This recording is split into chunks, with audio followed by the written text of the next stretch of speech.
What's up, everybody? This is Uncut Screen Gems. My name is Nick, and I am here to talk to you about movies. Um, this is the first episode, and I thought a good way to start it off would be to talk about my favorite movies of 2024. Um, I was able to narrow it down to 30. I know that seems like a lot, but it was a really good year for film, and it was actually kind of hard to narrow it down. But without further ado, I'll go ahead and get started. So at number 30, I have Gladiator 2. I thought this was a really good sequel to the original. Paul Mescal was really good in the lead, although he was never going to top Russell Crowe in the original movie. The costumes, it was so cool to see those again. And also Denzel Washington. You can't go wrong with putting him in a movie, and I thought he was incredible too.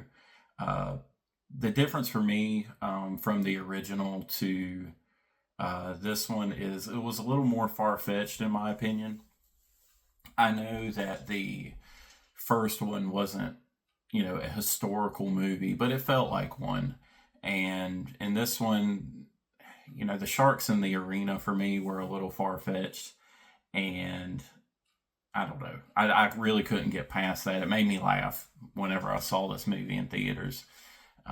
But overall, a solid movie. That's why it made the list. Um, Next up, I have Love Lies Bleeding.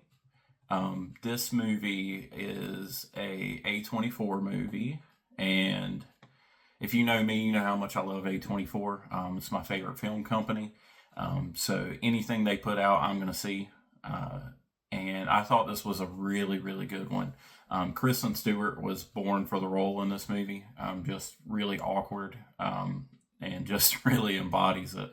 I thought Katie O'Brien, I believe this was one of her first movies. I thought she was incredible, and she was kind of made for the role as well. And then you have Dave Franco and Ed Harris, who both of them never truly miss. I thought they were really good. It's a weird movie, and there's some things at the end that if you don't watch weird movies, you're probably not gonna like. But I really enjoyed it. I thought it was really, really solid. Next up at number 28, I have Late Night with the Devil. This is a super low budget film that is a Amazon movie. But I felt like with the budget that they had and the story that they told, it was incredible. Um, just one of my favorite horror movies of the year. It gave me like an original Exorcist vibe. Like if you remember the first time you saw The Exorcist and watching this now, it has a lot of similarities. I thought it was incredible. I don't want to go too deep into it, but if you have a chance and you haven't seen it, check it out. It's like an hour and a half.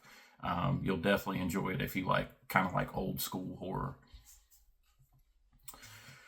And at number 27, I have Rebel Ridge. It's a Netflix action movie. It was one of those movies that I just kind of put on one night. I was like, yeah, this looks okay.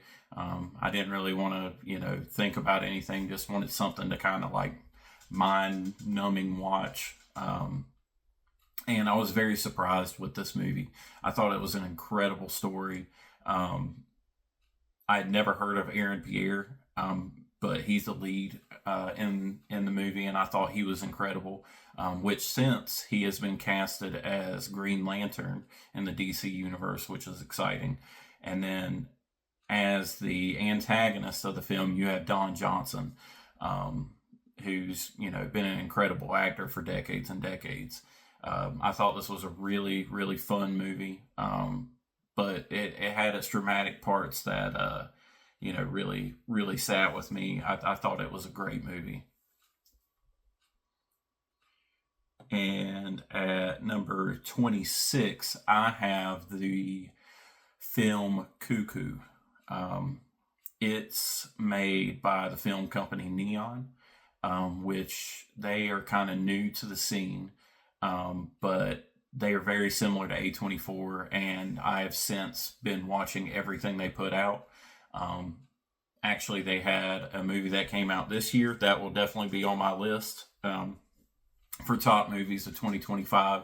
Um, so they've just really been putting out some bangers, and this one I felt like was a super original script for a thriller horror movie.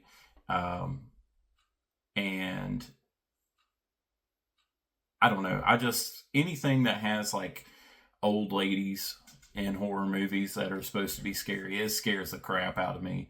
Um, and this one has one, so I really enjoyed it. I thought it was really good. Um, it's very weird though. The twists and turns at the end. You know, they get a little bit hard to follow, so you have to pay pretty close attention to what's going on. But I just the originality of it. I've never seen anything quite like this one, so that's why it made my list. And at number 25, I have the newest Alien movie, Alien Romulus. Um, I thought that this movie was the best Alien movie since the original two. Um, Kaylee Spaney is incredible. Um, Ever since I saw her in Priscilla, and she's also in Civil War, which, spoiler alert, that made my list as well a little bit higher.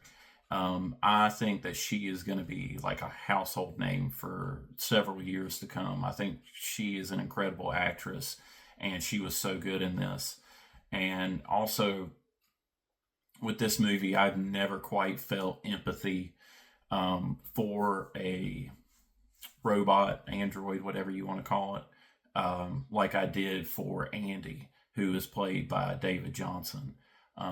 It reminded me a lot of Prometheus, which is part of the Alien series with Michael Fassbender's character. But this one, um, Andy was just incredible. And I think David Johnson will have a future in the industry as well.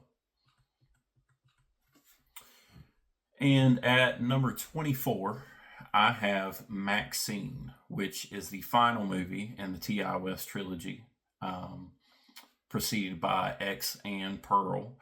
I thought that this movie it was good. It was really good, but if you've seen X and Pearl, your expectations are going to be pretty high.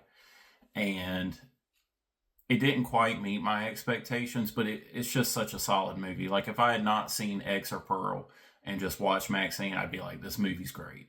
But it's hard to kind of put that preemptive expectation aside and go into it with non-bias. Um, because Pearl is one of my favorite movies of all time. I mean, it's top five for me. And Maxine was really good. Kevin Bacon was awesome.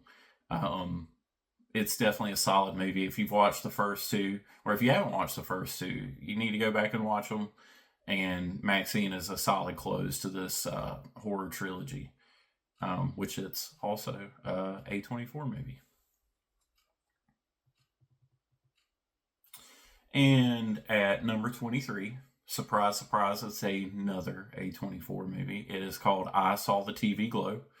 Um, it's a thriller horror, super weird, but it's like 80s style, kind of horror, in a way like a poltergeist kind of vibe, but revolving around teenagers and being obsessed with this TV show that's super weird. Um, I really love the concept of this one. I've only watched it once, so I need to give it a rewatch. It was just one that as soon as I watched it, I was like, "Oh man, that was incredible!" It immediately went on my list. I haven't watched it in several months, so I don't remember a lot of the details of it, but I just remember, holy crap, I really enjoyed that. So um, I believe it's on Max, so you can give that a watch. Number 22 is a more of a blockbuster horror movie. It's A Quiet Place Day One. Um, I wasn't a huge fan of the first two. I know a lot of people were, and the first one was better to me than the second one. Um, but I wanted to give this one a shot because Lupita Nyong'o and Joseph Quinn star in this, and I'm a big fan of both of them. And I thought it was an incredible prequel. Um, being set in like a city, like I thought it gave like a whole new perspective on like the A Quiet Place universe, and I just thought this was a really, really good movie. I felt for both of the characters. It kind of gave me like an I Am Legend vibe, um, and I just thought it was a really solid movie. It kind of exceeded my expectations by a lot. So, and at number 21, I have the fun action comedy movie, The Fall Guy. So this was my favorite action comedy movie of the year. Um, it truly has some laugh out loud comedy. I think I've watched it two or three times now. Um, Ryan Gosling is incredible in it. I love seeing him in comedic roles. Uh, I think he is a really good comedy actor as well as a dramatic actor. Um, but yeah, the comedy in this is solid. I If you've seen it, then you know the Taylor Swift scene. It's incredible. It gets me every time. I thought this was a really solid entry into the action comedy universe. So um, yeah, super solid movie, The Fall Guy. And most of the movies that are on this part of the list are on some kind of streaming service. And I will put that in the comments of what they are all on if you want to give them a watch. Um, and I will say on the next episode, I will cover numbers 20 through 10 and kind of give some suspense to the top 10. Um, so I am looking forward to going over that with everybody. And I hope you enjoyed this first episode. And I hope you have a great week. Thank you.